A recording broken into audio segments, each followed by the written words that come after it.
Un Vinicius les amis peut apparemment en cacher un autre et le Real Madrid est décidément déjà à l'affût de la moindre bonne surprise, de la moindre bonne affaire à réaliser sur les différentes fenêtres des mercatos en 2022. Après avoir recruté Vinicius Junior il y a bien sûr quelques années et le fait qu'aujourd'hui il fasse le bonheur de l'attaque du Real, de ses coéquipiers et des supporters que nous sommes, le Real Madrid a décidé de jeter son dévolu aujourd'hui sur un autre Vinicius qui cette fois-ci n'est pas attaquant mais défenseur en la personne de Vinicius Tobias, un jeune latéral droit brésilien de 18 ans qui vient du Shakhtar Donetsk et qui sera prêté au Real et au Castilla surtout à partir d'aujourd'hui jusqu'à la fin de saison avec une option d'achat de 18 millions d'euros, ce qui est quand même assez dérisoire par rapport au potentiel du joueur, par rapport à son poste parce qu'en général les défenseurs centraux et latéraux sont quand même assez chers normalement. Du coup un jeune joueur brésilien de 18 ans arrière droit avec une bonne marge de progression et une belle projection sportive et financière, pour moi ça semble quand même assez dérisoire et assez intéressant à faire. Pour ceux qui se demandent comment ça se fait que ce joueur arrive déjà dès le mois d'avril, en fait il faut savoir qu'avec le conflit entre l'Ukraine et la Russie, le championnat est stoppé, l'activité des équipes sportives, tout comme le pays quasiment globalement est stoppé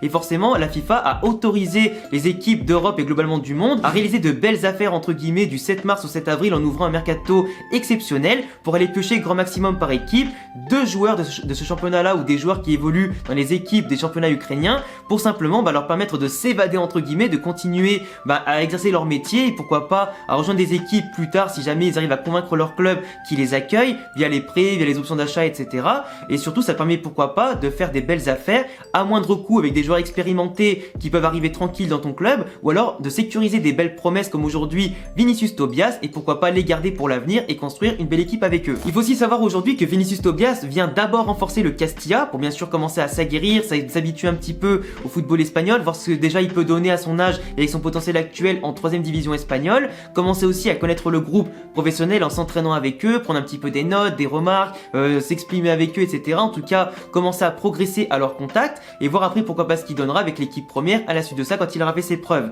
De base, le fait qu'il soit arrière droit et qu'il vient à moindre coût et maximum au pire pour 18 millions, c'est plutôt intéressant. Surtout imaginons si le joueur est très bon, s'il a une belle marge de progression, etc. Ça viendra combler une des grandes lacunes du Real Madrid à ce poste-là, où Carvajal est inconstant, où il n'est pas vraiment très bon en ce moment, où il se blesse souvent et où on doit jouer souvent des fois avec des Valverde qui dépannent ou Lucas Vazquez qui n'est pas vraiment à son poste, même s'il dépanne énormément et qui fait quand même bien son boulot. Voilà, aujourd'hui on a quand même pas mal de problèmes là-dessus. D'ailleurs, n'hésitez pas à aller voir ma vidéo que j'ai fait sur Dani Carvajal il y a seulement 2-3 jours maintenant, où j'explique les problèmes qu'il a, pourquoi il est comme ça et pourquoi il a du mal, et aussi quelles sont les solutions possibles à apporter. Mais pour revenir sur le cas de Vinicius Tobias, alors le fait que cette annonce a été faite un peu par surprise aujourd'hui dans AS, Marca et les différents médias espagnols qui suivent le Real et des sources sûres, une recrue quand même qu'on n'attendait pas parce que le Real Madrid n'a pas fait de mouvement au mercato hivernal 2022 et du coup là ils font un mouvement par rapport au mercato ukrainien entre guillemets qui s'est ouvert. Du coup c'est une surprise et en même temps c'est plutôt intéressant. Après par contre là où j'ai mis quand même des doutes c'est que le joueur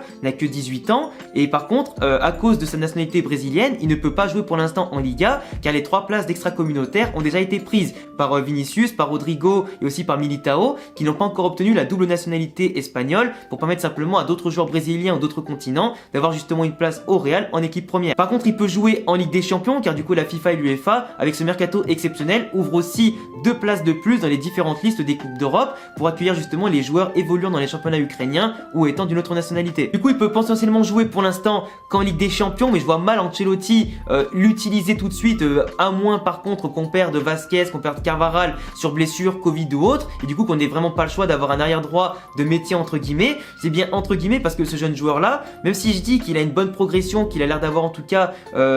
un bon potentiel, ça reste un joueur qui vient de base du championnat brésilien, du coup de l'International Porto Alegre, qui a été vendu 6 millions d'euros seulement entre guillemets au Shakhtar Donetsk, mais qui n'a pas eu le temps de jouer en équipe première, en pro en fait, et en rencontre officielle, parce qu'il a pu jouer 6 matchs amicaux dans lesquels il s'est quand même bien distingué, où il a pas eu peur en tout cas, il s'est bien adapté apparemment, il a fait des belles performances d'après les observations et les observateurs, mais il n'a pas pu commencer en pro parce que le conflit Ukraine-Russie a commencé juste après. Donc du coup, pas de chance pour lui, mais en tout cas, on connaît pas vraiment son véritable véritable potentiel contre des équipes européennes, contre, j'allais dire, des équipes de très très haut niveau et à l'exigence du très haut niveau footballistique. Après, il est déjà sélectionné dans toutes les catégories jeunes du Brésil, il s'est déjà fait un nom au Brésil, là-bas dans le championnat brésilien et dans toutes les catégories jeunes aussi, donc on sait que c'est un jeune qui a un gros potentiel, comme pourquoi pas un Vinicius ou un Rodrigo, on savait pas vraiment ce qu'il valait en partant du Brésil, on l'a quand même misé à l'époque 40 millions sur eux, donc je me dis que là, un arrière droit qui coûte que 18 millions d'euros grand maximum, et au pire, si jamais il fait de la merde avec le Castilla, il sera pas gardé, donc au pire, tu vois, c'est quand même un renfort de choix par contre intéressant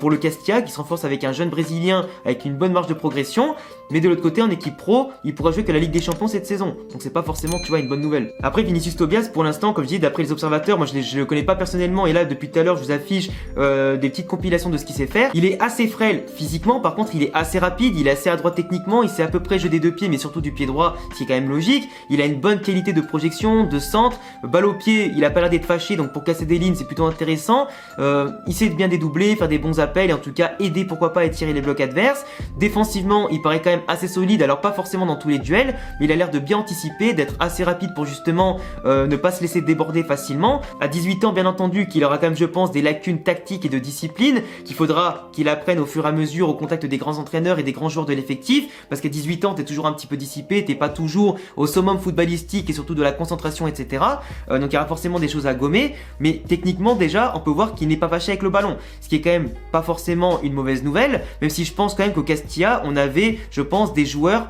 plus à même, à mon avis, de faire partie globalement de l'équipe pro du Real Madrid. Je pense qu'on n'avait pas forcément besoin d'aller chercher un jeune de 18 ans à l'extérieur, dont on ne connaît pas forcément le potentiel actuellement, même si ça peut être une très bonne surprise encore une fois. Mais moi, je mets toujours des petites pincettes sur les joueurs brésiliens qu'on catégorise comme des joueurs exceptionnels là-bas, et quand ils viennent en Europe, souvent, ça peut être, enfin, c'est vraiment un petit peu la roulette russe, tu vois, avec ces joueurs-là. C'est vraiment, c'est comme si tu joues au casino, soit ils vont être extrêmement bons, soit c'est des mecs un peu trop surcotés à mon goût. Donc moi, tant qu'il n'aura pas fait ses gammes d'abord au Castilla, qu'il n'aura pas fait ses preuves et des bons matchs, je le vois difficilement intégrer l'équipe pro, tu vois. Après, je m'enflamme pas, on sait jamais, parce que Vinicius a fini par exploser au bout de 2-3 saisons. Rodrigo, c'est pas encore ça, mais par moments, il montre quand même de très grands matchs et de très belles intentions. Mais à voir en tout cas ce que ça peut donner avec ce jeune-là, s'il a du temps de jeu, de la régularité, du rythme, il est bien adapté au pays, à la culture et bien entendu au football espagnol, ça peut pourquoi pas bien marcher. Et du coup, ça peut nous assurer un remplaçant à Carvajal pour les prochaines années et surtout à moindre coût. Et ça, c'est intéressant. Après, bien entendu, je pense qu'on aurait tous voulu que le Real Madrid casse sa tirelire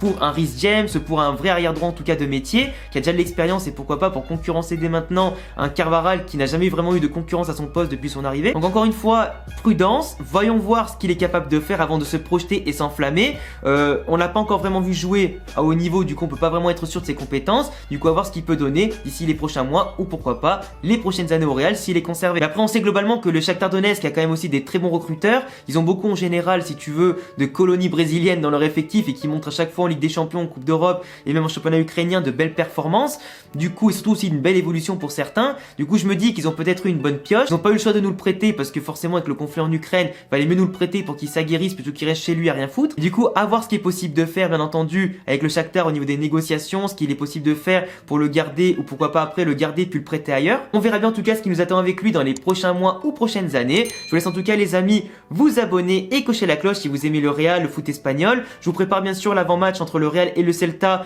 pour ce soir ou pour demain, je verrai en tout cas quand est-ce que je sors la vidéo. Du coup abonnez-vous, le petit pouce bleu comme d'habitude, vos impressions dans les commentaires et tous mes réseaux s'affichent ici et en description. À bientôt les amis pour prochaine vidéo, ciao.